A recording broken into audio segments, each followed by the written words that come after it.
Australia মানুষজন নাকি লক্ষ লক্ষ টাকা ইনকাম করে। বাহ, অস্ট্রেলিয়া যেতে পারো, অস্ট্রেলিয়া গেলেই 1,6-7 লক্ষ টাকা মান্থলি ইনকাম করতে পারবা। কত ইনকাম করতেছেন এখন? এজেন্সি ওই রকম এক্সপিরিয়েন্স ছিল না যে এগুলা কেমনে ওকে, হ্যান্ডেল করতে হয়। একে একে সবগুলো ইউনিভার্সিটি রিজেকশন আসতে থাকে। রিজেকশনের রিজন কি? গ্যাপ এক্সপ্লানেশনটা ঠিক মতো করা হয় না। করা হয়নি, হ্যাঁ। হয় হুম হুম। আপনাদের ভাগ্যে অস্ট্রেলিয়া নাই, এক কাজ করেন আপনার ডেনমার্ক চলে যান। ভিসার অ্যাপ্লাই করার পর আরেক বিপদ শুরু হইলো, তারপর ভিসা হয়ে গেছে। সবচেয়ে বেস্ট হ্যাঁ মোমেন্ট। হ্যাঁ, আমার আব্বু তো চিৎকার দিয়ে উঠছেন। যখন ভিসাটা হয়েছে সর্বপ্রথম কারে জানাইছেন? আপনি কি ইংলিশ মিডিয়ামের ছিলেন? না না, আমি হুম হুম। অনেক সময় আমি আম্মুরে কল দিতাম, আম্মুরে ভিডিও কলে রাইখা আম্মু বলতো, আম্মু বলতো যে এটা সেম এখন ভাই, দাও, আমি এটা আপুদেরকে কল দিতাম। এই মশলা 2 চামচ, এই মশলা 2 চামচ এরকম দাও। তো এরকম দিয়া দিয়ে রান্না করতাম, এইরকম করে আসসালামু প্রায় আলাইকুম 15-20 রহমতুল্লাহি বছর। ওয়া বারাকাতুহু। হ্যালো এভরিওয়ান, সবাই কেমন আছেন? আশা করছি আপনারা সবাই অনেক বেশি ভালো আছেন। তো আজকে থেকে আমরা একটা নতুন প্লেলিস্ট শুরু করতে যাচ্ছি। আর এই প্লেলিস্টের নাম হচ্ছে অস্ট্রেলিয়া আসার গল্প। এই প্লেলিস্টে মূলত আমি বাংলাদেশি যারা স্টুডেন্ট আছে, যারা অস্ট্রেলিয়াতে আসছে, তাদেরকে ইনভাইট করব এভরি টাইম অ্যান্ড শুনবো তাদের অস্ট্রেলিয়া আসার গল্পটা তাদের মুখ থেকে। সো এরই পরিপ্রেক্ষিতে আজকে আমাদের সাথে আছে তানভীর রেজওয়ান ভাইয়া, রেজওয়ান। রেজওয়ানুল করিম তানভীর। ওকে, রেজওয়ান করিম তানভীর ভাইয়া। সো এখন আজকে আমরা মূলত রেজওয়ান করিম তানভীর ভাইয়ের কাছ থেকে একদম ওনার মুখ থেকে আমরা শুনবো তার অস্ট্রেলিয়া আসার গল্প, আইএলস এর গল্প, অ্যাট দ্য সেম টাইমস আদার অনেক অনেক অনেক ইনফরমেশন কিন্তু আমরা বাইরের কাছ থেকে শুনতে যাচ্ছি, যেগুলো আমাদের অনেক কাছে হিডেন থাকে। বাই দ্য ওয়ে, আপনিও যদি আমাদের এই পডকাস্টে আসে জয়েন করতে চান, সেক্ষেত্রে আপনার কিন্তু এখানে যে ইমেলটা দেওয়া আছে, এই ইমেলে আপনি আপনার স্টোরিটা বলতে পারেন। দেন আমরা যদি মনে করি যে আসলে হ্যাঁ অনেক ইন্টারেস্টিং একটা স্টোরি, সেক্ষেত্রে আমরা আপনাদেরকে নেক্সট টাইম হচ্ছে ইমেল করবো এবং কন্ট্যাক্ট ডিটেলস দিয়ে দেবো যে কখন কোথায় কীভাবে আমরা এই পডকাস্টটি করতে যাচ্ছি। সো আপনারা চলে আসবেন, আপনার সবাই ওয়েলকাম। সো চলুন শোনা যাক তানভীর ভাইয়ের কাছ থেকে তানভীর ভাইয়ের জীবনের গল্পটা।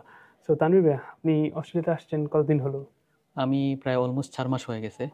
আমি 12 ফেব্রুয়ারি আসছিলাম, ও, এই 2025-এর 12 ফেব্রুয়ারি। তাহলে মাত্র মাত্র হ্যাঁ নিউ হ্যাঁ, আসছেন। এই নতুনই। 4 মাস, বেশি দিন না। হ্যাঁ সো কেমন লাগতেছে? হ্যাঁ, ভালোই লাগছে, তবে ওয়েদারটা একটু কনফিউজিং। হঠাৎ বৃষ্টি হয়, হঠাৎ রোদ হয়, কোনো হ্যাঁ, আর। স্পেশালি মেলবোর্ন হ্যাঁ ওয়েদারটা আসলে মিস্ট্রিয়াস। হ্যাঁ হ্যাঁ, বৃষ্টি রোদ হয় আর কনফিউশন। আপনার ভালো লাগে ওয়েদার? ভালো লাগে। ও কাজকর্ম তো ওইটাই তো করাই যায় না। ধরেন আমরা যারা পার্ট টাইম জব করি, তো দেখা যায় জবে যাওয়ার ক্ষেত্রে কোনো প্রেডিকশন নাই যে আমি রাস্তায় যে বেরোবো হুম হুম। ওইটা বৃষ্টি হবে নাকি কি হবে, কিছুই বোঝা যায় মানে না। একটু কনফিউশন হয়ে যায় যে হ্যাঁ আসলে হ্যাঁ আজকে বের হইব না। হ্যাঁ, এটা আসলে হয় যে স্পেশালি আমরা যারা উবার করি, হ্যাঁ হ্যাঁ, আমরা যে স্পেশালি ব্যবহার করি। হ্যাঁ, তাদের ক্ষেত্রে হয় কি, যখন বৃষ্টি আসে তখন তো আমরা করতে পারি না, হ্যাঁ কারণ রাস্তা স্লিপ কাটে। হ্যাঁ, ঠান্ডা হতে পাশাপাশি অনেক বেশি হ্যাঁ ঠান্ডাও অনেক থাকে। বেশি ঠান্ডা, উইন্টার তার পাশাপাশি। ওকে, বাই দ্য ওয়ে, সো আমি ফার্স্ট আপনাকে কোয়েশ্চেন করতে চাই যে ভাইয়া, যখন আপনি বাংলাদেশে ছিলেন, সর্বপ্রথম কোন জিনিসটা আপনাকে মোটিভেট করলো যে আপনাকে অস্ট্রেলিয়াতে আসতে হলো? কেন Australia? Why not other countries? হ্যাঁ, আমি একটু প্রথম থেকেই বলি, আমার আইএলটিএস জার্নি থেকেই বলি। হ্যাঁ বলুন। আমি প্রথমে যখন এইচএসসি পরীক্ষার জন্য প্রিপারেশন নিয়েছিলাম, তখন আমার প্রথমে প্ল্যান ছিল যে আমি অ্যাডমিশন দিব, এই ধরেন মেডিকেলের প্রিপারেশন হুম হুম নিতেছিলাম। হুম তো পরে হঠাৎ একদিন আমি, আমার আব্বু সহ সবাই, আম্মু সবাই মিলে কথা বলতেছি। তো কথার মধ্যে বাংলাদেশে যদি আমি পড়াশোনা করি তাহলে ওইটার ফিউচার কি হবে, ওইটা নিয়ে আমরা সবাই আলোচনা করতেছিলাম। তো আলোচনার করতে করতে হঠাৎ সবাই চিন্তা করলাম যে বাংলাদেশে যদি আমি পড়াশোনা করতে যাই তাইলে নিজের একটা কেরিয়ার গুছাইতে হুম হুম। এবং বাংলাদেশে কোনো একটা জব সিকিউর করতে প্রায় অনেকটা 7-8 সময় লেগে বছর যায়, অনেক হ্যাঁ। সময় লাগে যেত। হ্যাঁ হ্যাঁ। তারপর আমি অনেক মানুষ শুনলাম যে অনেক ফ্রেন্ড এই আইএলটিএস এর বিষয়ে কথা বলতেছে, বা অনেক সিনিয়র ভাইয়েরা ওনারাও আইএলটিএস দিছে, দিয়া হুম হুম অলরেডি বিভিন্ন কান্ট্রিতে গেছে। তারপর বললাম না, তাইলে আমরা এইচএসসি কমপ্লিট কইরা আমি আর ওই কোনো অ্যাডমিশন দিব না, আমি ডিরেক্ট ওই আইএলটিএস এর কোনো একটা কোর্সে ভর্তি হয়ে যাবো, তারপর আইএলটিএস এক্সাম দিয়ে তারপর বিদেশে চলে আসবো। ওকে। তারপর হ্যাঁ, এইচএসসি এক্সাম দিলাম। দেওয়ার পর এইচএসসি এক্সামের প্রায় রেজাল্ট বেরোনোর হুম হুম প্রায় 3 দিন পরেই আমি গিয়ে ওই, আমি তো সিলেটে বাস করতাম, তো হুম সিলেটের একটা সুনামধন্য আইএলটিএস এর প্রতিষ্ঠানে ভর্তি হয়ে যাই। হুম হুম। তো ভর্তি হওয়ার পর ওইখানে ওনাদের একটা কোর্স ছিল, ওইটা কমপ্লিট করার পর, কমপ্লিট করার প্রায় 2 মাসের মধ্যে আমি এক্সামটাও দিয়ে দিছি। মাশাআল্লাহ। হ্যাঁ, এক্সাম Right. দেওয়ার পর হ্যাঁ একটা মোটামুটি আলহামদুলিল্লাহ একটা রেজাল্টও আসে। আসলে কত ছিল রেজাল্ট? হ্যাঁ, আমার 6.5 ছিল। ওকে, এন্ড সর্বনিম্ন? হ্যাঁ, নো ব্যান্ড লেস দেন 6 ছিল। ও, ইনাফ হ্যাঁ আই হ্যাঁ। থিংক। তারপর? তারপর এখন তো আইএলটিএস দিয়ে দিচ্ছি, এখন কনফিউশন, আমিও কনফিউশন, আমার ফ্যামিলিও কনফিউশনে কোন কান্ট্রিতে যাবো। তো আমরা যেহেতু সিলেটের, তো হুম। পরিচিত যারা আত্মীয় স্বজন ছিল সবাই বলতেছিল হ্যাঁ সবাই লন্ডন চলে যাও। লন্ডন, হ্যাঁ এক্স্যাক্টলি। সিলেটিদের মানুষদের কিন্তু সবাই চিনে, যে সবাই ওয়ান কাইন্ড অফ সিলেটকে চিনে যে লন্ডন, হ্যাঁ হ্যাঁ, মানে বাংলাদেশি লন্ডন। সিলেটি মানে জন্ম হয়েছে লন্ডনই যাবে। লন্ডন, হ্যাঁ। হ্যাঁ। পরে? পরে আমার কিছু পরিচিত বড় ভাইয়েরা লন্ডন ছিলেন, তো ওদের কাছে কল দিলাম, জানলাম যে লন্ডনের কি অবস্থা। তো ওনারা বললো লন্ডনে ইনিশিয়ালি সার্ভাইভ করাটা একটু কঠিন অন্যান্য দেশের তুলনায়, হুম হুম কারণ বর্তমানে মানুষজন অনেক বেড়ে গেছে, ওখানে অনেক জব ক্রাইসিস চলতেছে।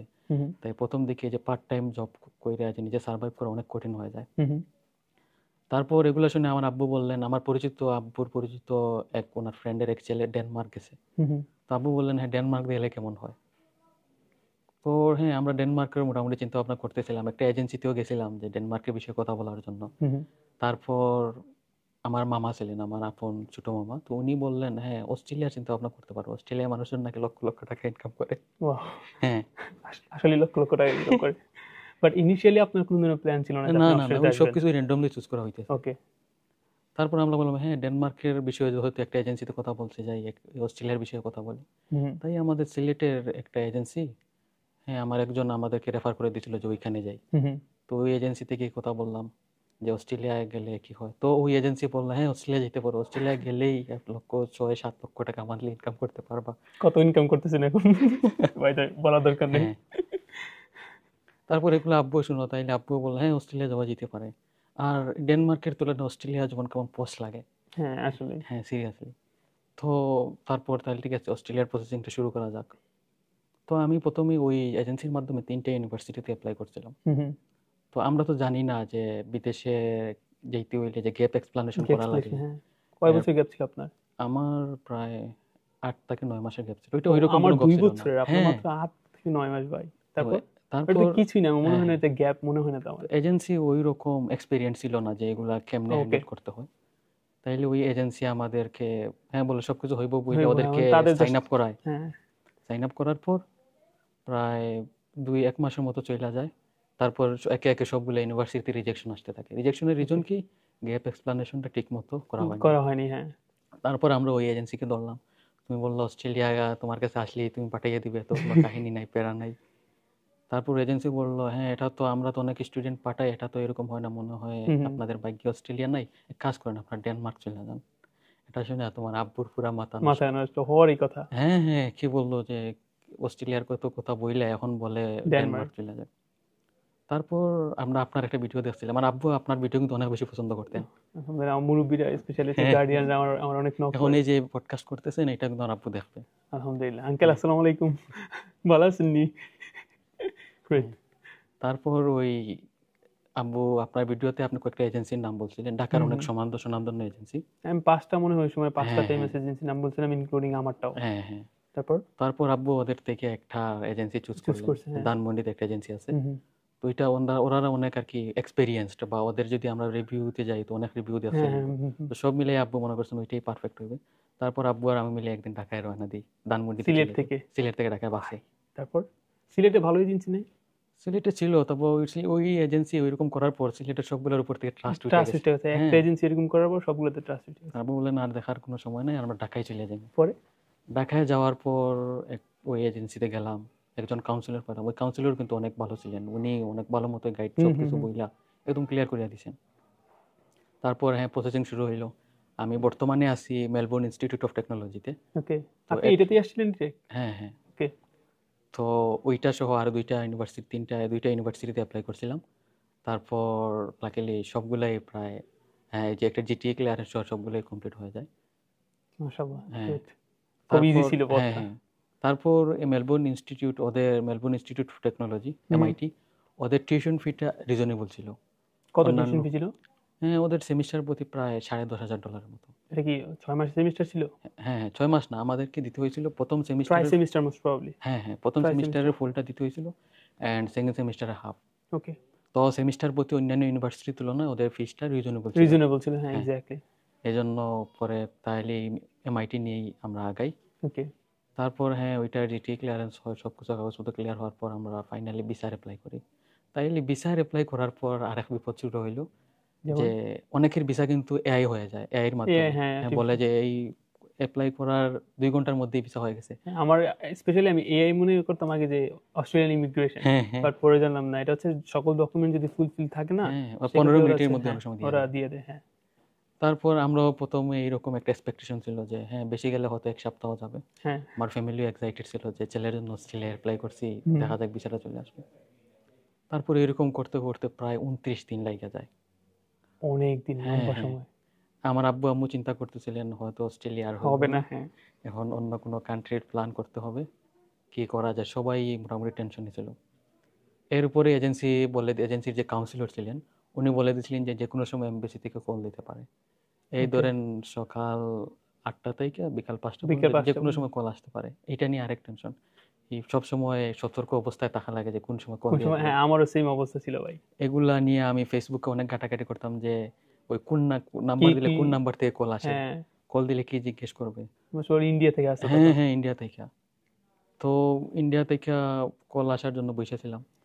এরপর প্রিপারেশনও নিতেছিলাম যে ওরা কোয়েশ্চেন করলে, আবার শুনলাম যে যদি কোনো কোয়েশ্চনে আমি ঠিক বুঝবেন, মতো হ্যাঁ। বলতে না পারি তাহলে ওই জায়গায় রিজেকশন করে অনেক দেয়। সময় রিজেকশন করে আসলে, কারণ হ্যাঁ, বেসিক যে ইংলিশটা আছে না, আপনার বোঝানোর যে ক্যাপাসিটিটা, ওই যে টেনশনের কারণে মাথায় উল্টাপাল্টা অনেক কিছু হ্যাঁ আমি জানি, চলতেছিল। আমি এটা পার করে আসছি ভাই। হ্যাঁ হ্যাঁ। তারপর তারপর হ্যাঁ ফাইনাল 29 দিন পর এক শুক্রবার ছিল। শুক্রবার প্রায় জুমার নামাজের পর হঠাৎ করে আমি ওই যে পোর্টাল আছে ওইখানে হুম হুম ভিসা হুম। স্ট্যাটাস চেক করা যায়, ওইখানে ঢুকে দেখি হ্যাঁ ফাইনালাইজড হয়ে গেছে। ফাইনালাইজড আলহামদুলিল্লাহ, হওয়ার পর ভিসা হয়ে গেছে। সবচেয়ে বেস্ট হ্যাঁ মোমেন্ট। হ্যাঁ, আমার আব্বু তো চিৎকার দিয়ে উঠছেন। যখন ভিসাটা হয়েছে সর্বপ্রথম কারে জানাইছেন? আব্বু জানাইছিলাম, কারণ আমার আম্মু বাসায় ছিলেন না, একটু বাইরে দূরে ছিলেন, আত্মীয়র বাসায় গেছিলেন। তো ওকে, আব্বু শুনে ওইটা প্রায় চিৎকার, মাশা আল্লাহ বলে চিৎকার দিয়ে উঠছিলেন। স্বাভাবিক ভাই, এই মুহূর্তটা আসলে। কারণ 29 দিন টেনশনের পর, 29 দিন একটা প্রেশারের পর ফাইনালি একটা রেজাল্ট আসলো। আপনার তখন অবস্থাটা কোথায় ছিল, মানে কোন জায়গায় ছিলেন যখন আপনি দেখলেন যে ভিসা স্ট্যাটাসটা, কোন মানে ওই পরিস্থিতিটা, সিচুয়েশনটা কোথায় ছিল? বেডে ছিল, নাকি বন্ধুদের সাথে ছিল, নাকি বাইরে ছিল, না ঘরে ছিল যখন আপনি চেক করলেন? না না, আমি ওই আমার বাসায় আমার ল্যাপটপে চেক করছিলাম, নামাজ ওকে, পড়ে বাসায় আসছি, ওকে, এই রুমে মানে ঢুকে আপনি ল্যাপটপ। প্রিপেয়ার ছিলেন। হ্যাঁ হ্যাঁ হ্যাঁ, ওকে, আমি প্রতিদিনই চেক করতাম, প্রতিদিন সকাল ঘুম থেকে ওইটা একবার চেক করতাম, বিকালে একবার, রাতে একবার চেক করতাম। অনেকবার চেক করছেন। হ্যাঁ হ্যাঁ, এটা তো অবস্থা। পরে অবস্থাটা কি হলো ফ্যামিলির? তারপর আব্বু জানলেন, জানার পর আম্মুকে কল দিলাম, উনিও আসলেন, সবাই জানলাম। তো সবার ভিতরে একটা স্ট্রেস ছিল, ওইটা ফাইনালি হালকা লাগতেছিল, সবারই হ্যাঁ, হালকা লাগতেছিল। স্বাভাবিক। সবাই অনেক খুশি ছিল যে হ্যাঁ ফাইনালি 29 দিন পর বিচারটা হয়েছে। তারপর হ্যাঁ 2-1 দিন এরকম সেলিব্রেশন চললো, তারপর হঠাৎ দেখলাম আমার আম্মুর মুখটা কিছুটা কালো হয়ে গেছে, আম্মু টেনশনে আছেন ছেলে তো চলে যাবে। এরপর আমি ফ্যামিলির বড় ছেলে, আমার ছোট ভাই আছে, তার নাই, আমরা 2 ভাই। তো আম্মু প্রায় অনেক চিন্তায় ছিলেন যে হ্যাঁ। এরপর আগের কুরবানির ঈদে আমি আম্মুকে বলছিলাম যে এই কুরবানির ঈদটাই হয়তো শেষ ঈদ, শেষ ঈদ, হ্যাঁ। নেক্সট ঈদ হয়তো আর দেশে হইব না। তো এটা আম্মু বারবার বলতেছেন, আমার ছেলে বলছিল এই কুরবানির ঈদে শেষ ঈদ, নেক্সট ঈদটা হয়তো বিদেশে হয়ে যাবে, এটা সত্যি হয়ে গেল। তো আব্বুরও মন খারাপ, আম্মুরও মন খারাপ, ফাইনালি ছেলে চলে যাবে। তারপর হ্যাঁ আমি আব্বুকে নিয়ে আমাদের সিলেটে একটা ওই ট্রাভেল এজেন্সি থেকে অস্ট্রেলিয়ার টিকিটটা করে ঠিক আছে, ফেলি। কোনো হ্যাঁ, আসতে কোনো সমস্যা হয়নি, তাই না? না না ট্রেনে ওইরকম কোনো। কোন এয়ারলাইন্সে আসছিলেন? আমি তাই এয়ারলাইন্সে আসছিলাম। ওখানে কি লাগেজেস কত কেজি পর্যন্ত অ্যালাউ করে? লাগেজেস হ্যাঁ আমার 30 কেজি ছিল, নর্মাল 25 কেজি দেয়। তো আমরা আরো কিছু এক্সট্রা 50 চায়না নিয়েছিলাম। সাউদার্ন সবচেয়ে বেশি অ্যালাউ করে। হ্যাঁ ওরা প্রায় 56 কেজি। আমি মনে হয় 60 কেজি আনছিলাম, but the thing is that তাদের খাবার টাবার ভালো লাগে না। থাই এয়ারলাইন্সেরও সেম, কোনো মশলা টশলা কিছুই দেয় নাই। হ্যাঁ, ওইটা আসলে প্রায় কেক টেক কিছু দিয়ে ওইগুলোই খাওয়া যায়, যে বাকি যে রাইস টাইস দিয়ে ওইগুলো হুম হুম। ওইরকম খাওয়া যায় না।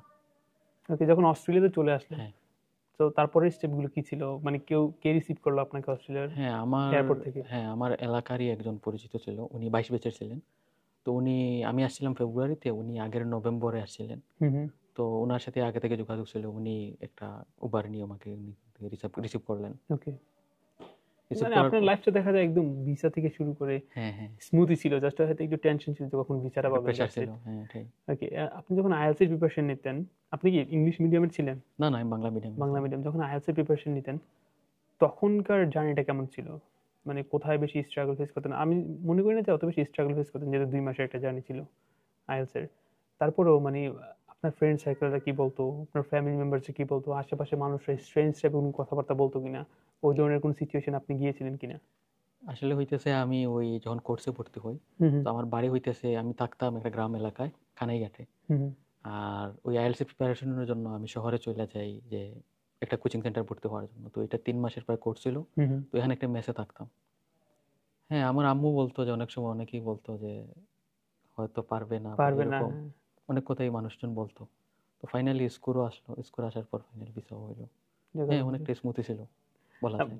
যা শুনতেছি যে আসলে স্মুথ, বাট আমাদের লাইফের মানে স্টোরিটা অনেক স্ট্রেঞ্জ। মানে এখানে আসা পর্যন্ত যে কি পরিমাণ স্ট্রাগল করতে হয়েছে, কত পরিমাণ মানে কনভিন্স করতে হয়েছে ফ্যামিলি মেম্বার্স বলেন, আদার্স নেইবর টেইবর, তাদের থেকে কত কিছু শুনতে হয়েছে। সবাইকে মানে বুঝাইতে হয়েছে। একদম, আমি তো একদম গ্রামে টাইপের, একদম গ্রামের মধ্যে, তো তো আমাদের এখানে অতটা এডুকেটেড পিপল নাই। আমি হচ্ছে বাচ্চাদের সাথে যখন ইংলিশ প্র্যাকটিস করতাম না, তখন মানুষ আমার পাগল বলতো। তোর কি স্টিল, হয়েছে? হ্যাঁ পাগল বলতো, কারণ আমি ইংলিশে কথা বলা ট্রাই করছি, কারণ ওরাই আমার মনে হয় বেস্ট ফ্রেন্ড ছিল। এরকম আমার কেউ ফ্রেন্ড দেখে নাই? সার্কেল না, আমার ফ্রেন্ড সার্কেলে ইন্টারেস্ট ছিল না, তাদের যখন ইংলিশ কথা বলতাম তারা ওইরকম ইন্টারেস্ট পাই নাই। তারা জাস্ট ক্রিটিসাইজ করতো, but the thing is that এই ক্রিটিসাইজ গুলোকে আমি ফিডব্যাক হিসেবে নিয়েছিলাম আর কি। বাট আমার ইন্টেনশন ছিল যে আমি অ্যাটলিস্ট না যেতে পারি, আমি ইংলিশটা শিখবো। হ্যাঁ, ইংলিশটা শিখবো, স্কিলটা হইব। হ্যাঁ ভালোভাবে শিখবো, যেন বাংলাদেশও সিকিউর করতে পারি। তো এটাই এরকম। এখানে আসার পরেও ধরেন এয়ারপোর্ট থেকে আমার কেউ রিসিভ করে নাই। আমার এয়ারপোর্টের নাইটটা ছিল নাইটমেয়ারের মতো। তাহলে আপনি এয়ারপোর্ট থেকে নাইমেই প্রথমে কই গেছেন? আমি যে ট্যাক্সি নিছি, ট্যাক্সি নিয়ে ভাই বাসা খুঁজে পাই না, এরকম ওরকম ভাই 3টা বাজে গিয়ে একজনের বাসায় গিয়ে নক করছি, মানে অনেক অবস্থা। পরে একটা কোনো সময় গল্পগুলো বলবো। অবশ্যই। তো এখন অস্ট্রেলিয়াতে চলে আসছেন এই 4 মাস, এই 4 মাসে মানে কি ফিল করলেন, জবের কি অবস্থা, আপনার থাকা খানা কোনো প্রবলেম ফেস করতেছেন কিনা, ফ্যামিলির কথা মনে পড়ে কিনা, হ্যাঁ, লনলিনেস? ফ্যামিলির কথা তো অনেকই মনে পড়ে, বিশেষ করে আমার আম্মু আব্বু, ওনাদেরকেই বেশি মিস করি। ওনাদেরও যদি একসাথে থাকতে পারতাম অস্ট্রেলিয়ায়। ভাই এটাই ভাই, আমি হচ্ছে আমার ফ্যামিলি সবার ছোট, হুম। আমার আব্বু সবার কাছে, মানে সবচেয়ে বেশি কাছে রেখে আমি আসার আগে আব্বু এত পরিমাণ কাঁদছে, স্টিল আমার ফোন দিয়ে কান্নাকারি করে, এরকম করে ওরকম করে, ছোট পোলাপান। চলে গেছে। এখন বলতে গেলে ফ্যামিলি একটা ইম্পর্টেন্ট, হ্যাঁ, হ্যাঁ, মানে ইম্পর্টেন্ট পার্ট হয়ে গেছি আমরা, তাই না? তো তারা অনেক টেনশন করে আর কি, আমাদের থেকে বেশি তারা টেনশন করে। হ্যাঁ, খাইছো কিনা প্যারেন্টসরাই বেশি বাবা, টেনশন করে। খাইছো কিনা, ওইরকম কিছু। ভাই তো আপনি রান্না টান্না পারেন? এই আমি তো রান্না কিছুই জানতাম না। তাইলে এখানে আসার পর প্রথম দিকে এই যে ইউটিউব দেখে রান্না করতাম। ইউটিউব দেখে রান্না করলে ওইরকম হইতো না ভালো। অনেক সময় আমি আম্মুরে কল দিতাম, আম্মুরে ভিডিও কলে রাইখা আম্মু বলতো যে এটা সেম এখন ভাই, দাও, আমি এটা আপুদেরকে কল দিতাম। এই মশলা 2 চামচ, এই মশলা 2 চামচ, এরকম দাও। তো এরকম দিয়ে রান্না করতাম। এইরকম করে প্রায় 15-20 দিন গেছে। এখন ধীরে ধীরে মোটামুটি হয়ে গেছে যে এখন রান্না। আস্তে আস্তে হ্যাঁ ঠিক হয়ে হ্যাঁ, যাচ্ছে। তবে একটা কাহিনী যে নিজেকেই বাজার করা লাগে, নিজেই রান্না করা লাগে, নিজেই পড়াশোনা করা লাগে, আবার নিজে কাজও করা লাগে। আচ্ছা, কাজের পাশাপাশি একটা কমন কোয়েশ্চেন সবার, হ্যাঁ, কাজের পাশাপাশি আপনি পড়াশোনাটা, আপনার কি মনে হয় একটা স্টুডেন্ট যদি আসে এখানে, সে ফুল টাইম, ধরেন কথার কথা ক্যাশ জব সহ ফুল টাইম কাজ করে কি পড়াশোনায় মনোযোগী হইতে পারবো?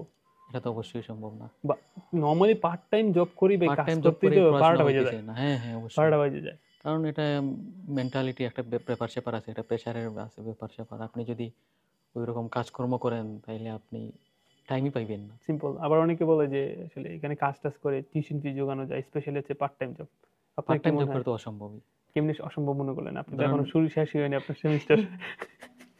আপনি যদি ওইখানে আপনার হয় পড়াশোনা করতে হবে, না হলে কাজ করতে হবে। কাজ করতে হবে, আপনি যদি এক্স্যাক্টলি। টিউশন ফি যদি নিজে থেকে জোগাড় করতে চান তাহলে পড়াশোনাটা বাদ দিয়ে দিতে হবে। বাদ দিয়ে দিতে বলতে মানে এটাতে হচ্ছে গুরুত্বপূর্ণ, মানে সিরিয়াসলি নিতে পারবো না, এটা হ্যাঁ, হ্যাঁ, সিরিয়াসলি ভালো নিবেন মার্ক না। করতে পারবো না, ভালো ওইটা শুধু গ্রেড পাইবো না। আপনি নাম মাত্র আপনি আর কি অ্যাডমিশন পড়াশোনা, নিয়ে হ্যাঁ রাখবেন। এক্স্যাক্টলি, আমারও তাই মনে হয় যে অনেকেই বলে আর কি কোশ্চেন গুলো করে, এই কোশ্চেন গুলো আমি চেষ্টা করছি এখানে উত্তর দিয়ে দেওয়ার জন্য আর কি।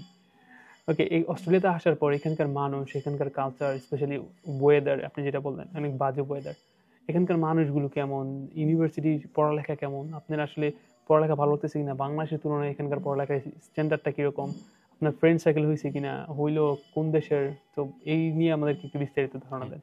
আমি এই ইউনিভার্সিটিতে গিয়ে অনেক ফ্রেন্ড পাইছি। ইউনিভার্সিটি বিশেষ করে বাংলাদেশি মাত্র পাইছি মনে হয় 6 জন। ওকে। আর বাকি সবাই ইন্ডিয়ান, এরপরে চায়না থেকে অনেকেই ছিল।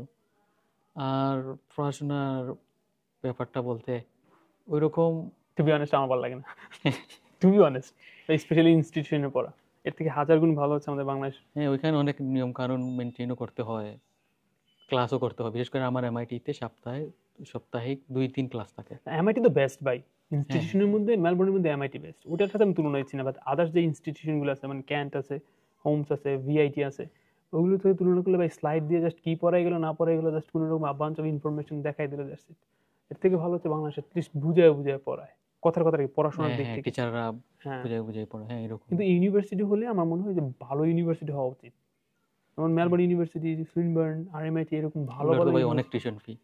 টিউশন ফি বেশি, but the thing is that এখান থেকে যদি আপনি গ্রাজুয়েট করেন, হ্যাঁ, কমপ্লিট তাইলে করেন, তখন তো একটা ক্যারিয়ার আছে। পড়াশোনা ঠিক মতো করলে একটা ক্যারিয়ার, সুন্দর আরে career। আমাদের মতো ইনস্টিটিউশনের মধ্যে কি করবেন? আমাদের মতো ইউনিভার্সিটি যারা চেঞ্জ করে ইনস্টিটিউটে যায়, পড়াশোনাও ঠিক মতো হয় না, কাজও করা লাগে। কোন রকম জাস্ট টিকা থাকা ভাই, হ্যাঁ, সার্ভাইভ করা যেটাকে বলে। That's it, হ্যাঁ। আর আমরা তো অ্যাফোর্ডও করতে পারবো না ইউনিভার্সিটি ফিসটা, না আমাদের বাবা মারা তো অত বড় হ্যাঁ, লোক না। ইউনিভার্সিটি অফ মেলবোর্নের টিউশন ফিটা আমরা অ্যাফোর্ডও করতে পারবো না। এক্স্যাক্টলি ভাই, আবার হচ্ছে ওই যোগ্যতা তো নাই কিন্তু। ওখানে যে আমরা অ্যাডমিশন পাইবো, হ্যাঁ, ওই দিন আমার প্রায় 2 দিন আগে আমি দেখা হয়েছিল একজনের সাথে, বাংলাদেশি। তো ও প্রায় নভেম্বরে আসছিল। তো ইউনিভার্সিটি অফ মেলবোর্নে পড়াশোনা করতেছে। ও নটরডেম কলেজ থেকে আসছে। Good. ও প্রায় 2 কোটি টাকা ফান্ডিং নিয়ে আসছে ওর Funding বাবার কাছ থেকে। ওরা হইতেছে আলট্রা রিচ। হ্যাঁ ভাই, বুঝতে পারতেছি। হ্যাঁ, ওরা পড়াশোনাও করতেছে, ওদের ফান্ডিং আছে, ওদের ক্যারিয়ারটাও স্মুথ। স্মুথ, হ্যাঁ, বাট আমাদের তো না আমাদের আমরা সার্ভাইভ আমরা জায়গা জমি বিক্রি করে আসছি, এগুলো টাকা পয়সা হ্যাঁ এরকম মানুষজন থেকে এরকম। টাকা পয়সা ধার নিয়ে আসছি। যাই হোক, এখানে আসার পর আমরা তো নামাজ টামাজ পড়ি। মসজিদের কি অবস্থা? আপনি আসলে আপনার এরিয়াতে মসজিদ আছে কিনা? আমি যে এলাকায় থাকি ফ্যাসিলিটিস কিরকম আপনার এলাকার আশেপাশে? আমি যে এলাকায় থাকি ওইখান থেকে মসজিদ একটু দূরে পড়ে যায়। আপনি কোথায় থাকেন? আমি থাকি ব্রেবরুকে। ব্রেভো হচ্ছে ওরিবির দিকে। হ্যাঁ হ্যাঁ, ওকে, ওইখান থেকে মসজিদ দূরে মানে ওইরকম দূরে না, প্রায় বাসে যেতে 30 মিনিটের মতন লাগে।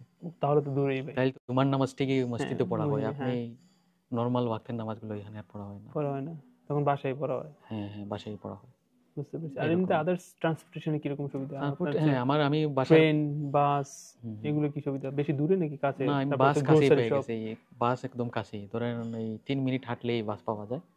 আর ট্রেন স্টেশনটাও পাশে, ওইরকম দূরে না, বাসে উঠলেই আরো 5 মিনিট পরেই ট্রেন স্টেশনটা পাওয়া যায়। আর গ্রোসারি শপ বলতে হ্যাঁ গ্রোসারি শপটা একটু একটু দূরে, এই ধরেন বাসে যাওয়া লাগে 20 মিনিটের মতন লাগে, হুম হুম। এটাই Okay, এরকম। এখন প্ল্যান কি? এখন মানে যে পড়াশোনা তো করছেন, এর পাশাপাশি আপনার নিজের কোনো কিছু করার ইচ্ছা আছে কিনা অস্ট্রেলিয়াতে? কারণ এখানে তো অনেক অপরচুনিটি। হ্যাঁ কি করার ইচ্ছা?